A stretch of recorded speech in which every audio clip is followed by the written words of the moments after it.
देखो आहे दयामय विश्व बिहारी प्रार्थना सहित 4.5 कोटी ओडिया भावावेग जड़ित होकर अच्छी जो भाव में विजु जनता दल राज्यसभा सांसद मुन्ना खां गोटे भरा खोला सभारे आहे दयामय विश्व बिहारी को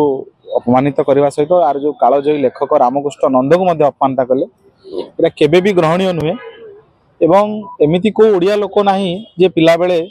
स्कूल रे रामकृष्ण नंदंकर कालजयी लेखा आहे दयामय विश्व बिहार को पढ़ी ना ये कविता ये प्रार्थना सहित सब ओडिया भावावेग जड़ित अच्छी बड़ आश्चर्य जे घटना को एत दिन बीतीगला ना मुन्ना खां क्षमा मागुंट ना विजु जनता दल क्षमा मागुची आम नवीन बाबू पाखे दाबी रखुचु नवीन पट्टनायक ताकू तुरंत मुन्ना खां को राज्यसभा बहिष्कार करंतु तुरंत विजु जनता दल ताकू दलरू बहिष्कार करू एवं मुन्ना खां निस्सर्त भाव में क्षमा प्रार्थना करंतु एवं एभली जड़े कालजयी लेखा लेखा और लेखक तांकू अपमानित करने जदि मुन्ना खां जो साहस करिसेंती